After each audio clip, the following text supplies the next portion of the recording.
Bonjour à tous, au programme aujourd'hui on va aller voir JP Morgan qui nous donne peut-être une opportunité baissière. On ira voir également Nvidia, on s'arrêtera un petit peu sur Nvidia parce qu'il y a une publication de résultats ce soir qui pourrait du coup impacter pas mal les indices en général et les marchés en général, parce que c'est vrai que Nvidia depuis quelques temps c'est la valeur qui tient le marché un petit peu, donc voilà, qui pousse le marché vers le haut. Donc on va voir où on est Nvidia actuellement, qu'est-ce qui peut se passer après la publication de résultats, sachant que c'est des choses qui sont difficilement prévisibles. Et voilà, on va essayer de voir ça ensemble. Mais on commence tout de suite avec le SP500. Alors avant de commencer par le SP500, je voulais parler de Nico, mon cher associé qui s'occupe des vidéos analyses. Il a essayé de publier au moins 3 vidéos ce week-end. Il est bloqué, ça ne marche pas sur les cryptos, notamment des vidéos sur les cryptos. Donc voilà, on va essayer de réparer ça rapidement pour qu'il puisse refaire du contenu de qualité. Mais voilà, vous inquiétez pas, il est toujours là. C'est juste qu'il a du mal avec l'électronique et l'informatique en général, mais on va y arriver. Donc voilà. Concernant le SP500, attention, on voit qu'il y a le biseau ici ascendant qui commence à être un peu testé, en tout cas son support commence à être testé un peu violemment et un peu débordé. Donc voilà, je vais le régler pour faire en sorte qu'il soit pas débordé, voilà. Mais attention quand même, on est à la limite ici, sachant qu'on est en train de faire peut-être une potentielle rotation partielle qui nous annonce peut-être une cassure par le bas. Donc voilà, on va surveiller ça. Dans tous les cas, si on casse par le bas ce biseau ascendant, on aura déjà une belle zone de support ici, qui est la ligne de coup de l'épaule tête épaule inversée dont je vous avais parlé la dernière fois. Sinon les objectifs des biseaux ascendants, c'est la base du biseau, donc c'est beaucoup plus bas, autour des 4126 ici, mais voilà, on a déjà une belle zone de support ici si jamais on était amené à retracer. Donc voilà, on va suivre ça. Déjà on va attendre de voir si on casse vraiment le support ou pas, ou si on repart vers le haut, vers la résistance. Donc voilà. Concernant le Nasdaq, alors c'est sensiblement pareil, un peu plus violent. Par contre le Nasdaq, on l'a cassé le support par le bas.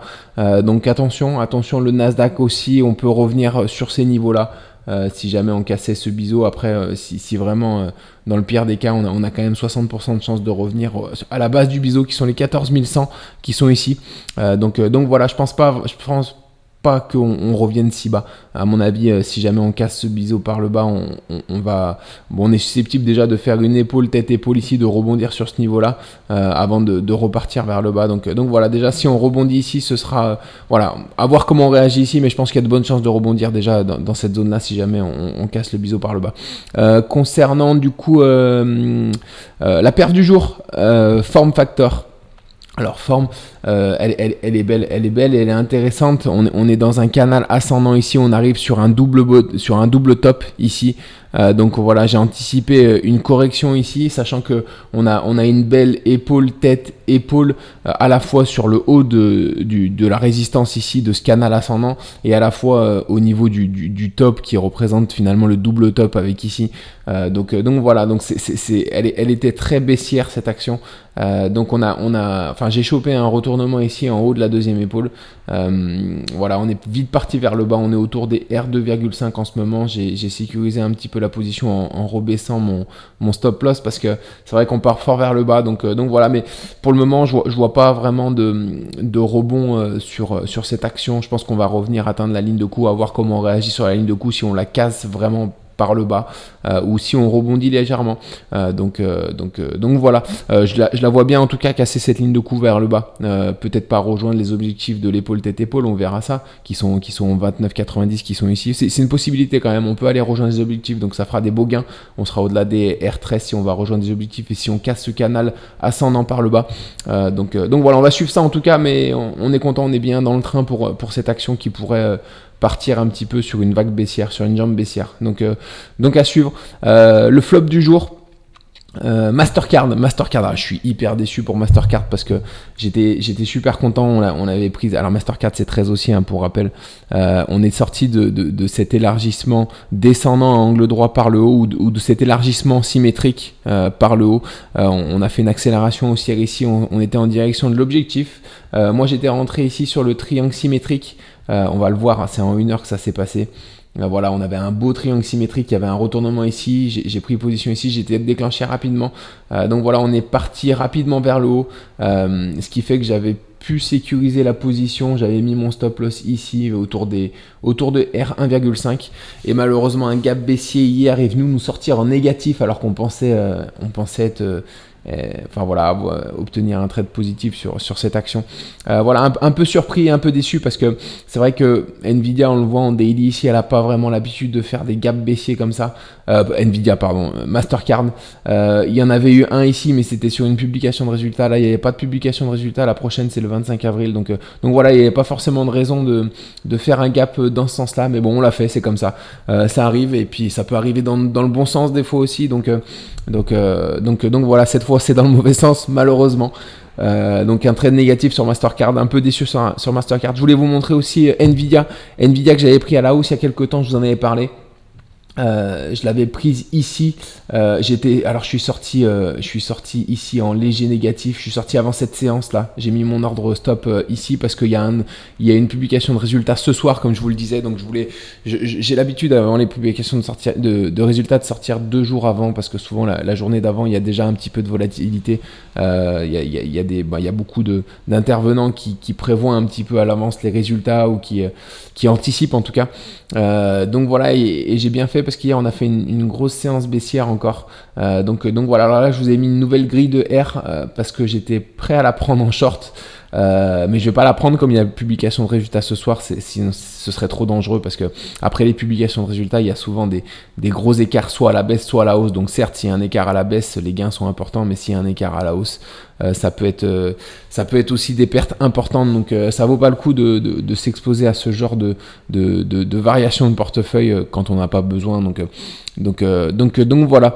Alors Nvidia, pour revenir sur Nvidia, on a fait une belle séance baissière hier. On a un double top ici en horaire. Je suis passé en horaire en 1 heure. Un double top qu'on a cassé par le bas. On revient faire le pullback du coup sur la ligne de coup. Les objectifs sont un peu plus bas ici. Donc voilà, c'est pour ça que j'avais tenté initialement de mettre un ordre ici avant de me raviser en voyant la publication de résultats ce soir. Donc voilà, mais en tout cas, peut-être un retournement sur Nvidia, avec cette séance. On va voir si on arrive à repartir vers le haut ou si ça consolide latéralement ici. Dans tous les cas, la publication de résultats de ce soir va être déterminante à la fois pour l'action et à la fois pour les indices, je pense, parce que comme je le disais en introduction, Nvidia c'est l'action qui porte un peu les marchés vers le haut en ce moment. Donc voilà, si Nvidia corrige, il peut y avoir une petite correction et notamment au niveau des indices, on pourrait casser ce biseau ascendant par le bas pour revenir chercher un support avant de repartir vers le haut. Donc voilà, ça va être très intéressant ce soir et demain, la séance de demain, comment ça va évoluer. Donc voilà, mais j'ai plutôt un biais baissier en tout cas à court terme sur Nvidia. Je pense qu'on devrait corriger un petit peu encore une fois. Donc voilà, après on peut très bien aussi partir vers le haut, hein. Mais dans tous les cas, généralement quand on fait regardez la performance qu'elle a fait ces dernières semaines, quand on fait des performances comme ça, voilà, en un mois, hein, même pas, dans un peu plus d'1 mois, et les publications de résultats doivent être vraiment très bonnes pour qu'on reparte encore vers le haut. Donc voilà, souvent souvent les publications de résultats sont pas à la hauteur de ces grosses performances préalables. Donc voilà, on va voir comment sont accueillis les résultats en tout cas sur Nvidia. Mais encore une fois, je vois bien une petite correction sur Nvidia à court terme, revenir au moins chercher ses supports peut-être ici si on était amené à corriger un peu plus profondément. Donc voilà, on va suivre ça en tout cas. Concernant l'opportunité de demain, JP Morgan qui est intéressante aussi. Alors elle est très haussière, hein.